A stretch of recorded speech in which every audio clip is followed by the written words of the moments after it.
नमस्कार मित्रों, चंद्रकांत भट्ट अमेरिका से। जो आजकल बहुत चर्चित एपेस्टीन, मैंने आर्टिकल्स पढ़ा। शुरुआत वर्जीनिया यूएफए और सिंड्रेला मोमेंट। यह कहानी साल 2000 की है।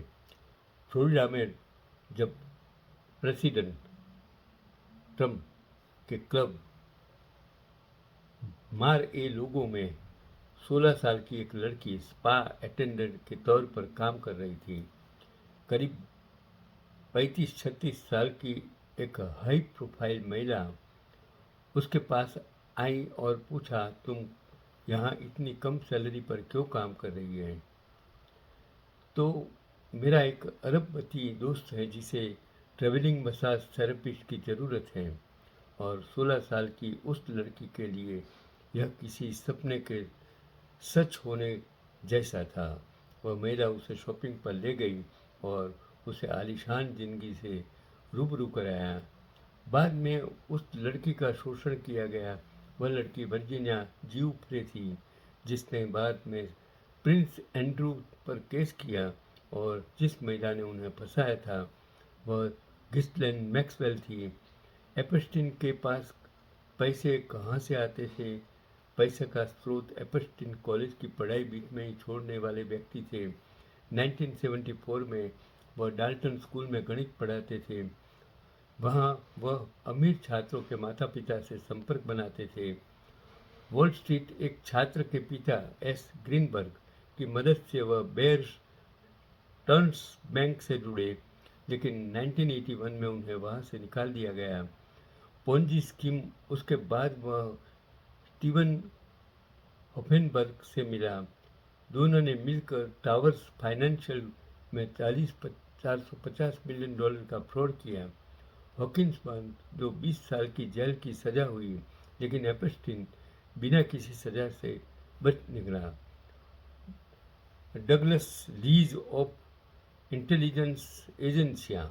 होफेनबर्ग के अनुसार एपस्टीन ब्रिटिश हथियार डीलर डगलस लीज के संपर्क में था और लीज इंटेलिजेंस एजेंसियों से जुड़ा हुआ था, जिससे एपस्टीन को भी सुरक्षा मिलती थी।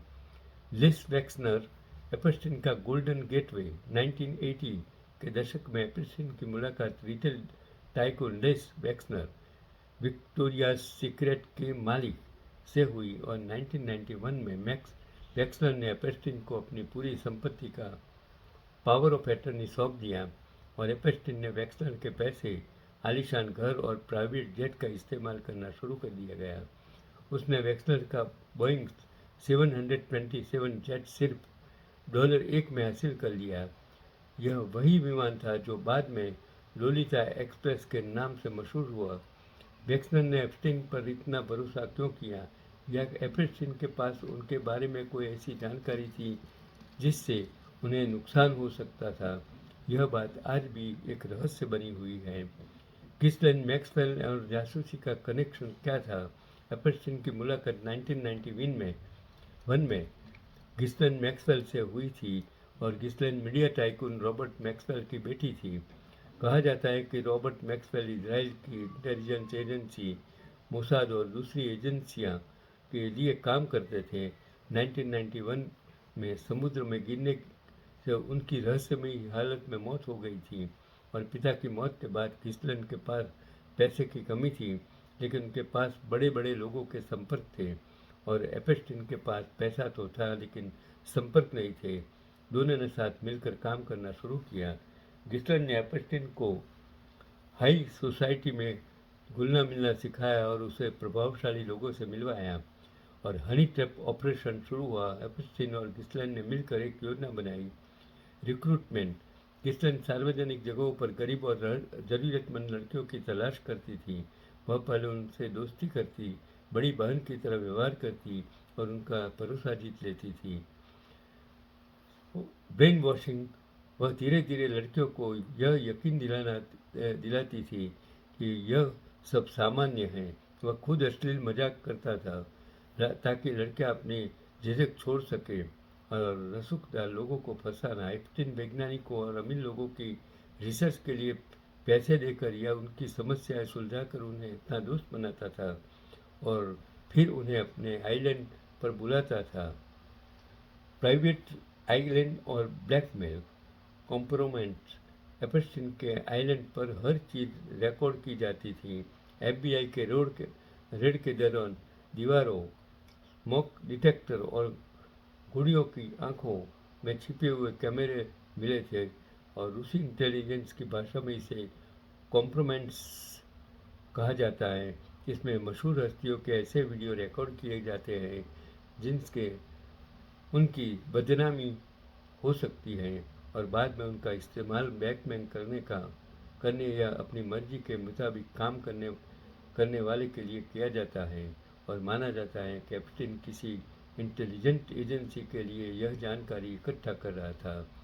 जेल में संदिग्ध मौत 2019। एप्स्टीन को जुलाई 2019 में गिरफ्तार किया गया था।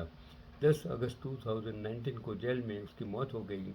हालांकि मौत को आत्महत्या माना गया, लेकिन कई संदिग्ध हालात में भी थे। उन्हें अचानक सुसाइड वॉच खास निगरानी से हटा दिया गया। नियमों के उलट उन्हें उनकी कोठरी में अकेला रखा गया। उस रात उनकी निगरानी के लिए तैनात दोनों गार्ड या तो सो रहे थे या लापरवाही बरत रहे थे। उसी रात कोठरी के बाहर लगे कैमरे खराब हो गए थे। पोस्टमार्टम में उनकी गर्दन की हड्डी टूटी हुई पाई गई। यह चोट आमतौर पर गला घोटने से लगती है, न कि फांसी लगाने से होती है। कभी बुरे चीज का अंजाम भी कैसा बुरा होता है और आज पूरे विश्व के कितने सारे नेताओं ये फिल्म फाइल में फंसे हुए हैं। शायद भारत के कितने नेता होंगे, ये तो इतिहास और आने वाला वक्त बताएगा। यही आज का पैगाम। गलत रास्ते से गलत काम करने वाले गलत लोगों का अंजाम भी बुरी तरह होता है। आज के सत्ता में बैठे भारत के लोग अगर नहीं समझेंगे तो शायद एप्स्टीन का हुआ ऐसा ही उसका हाल होने वाला है। यही आज का पैगाम।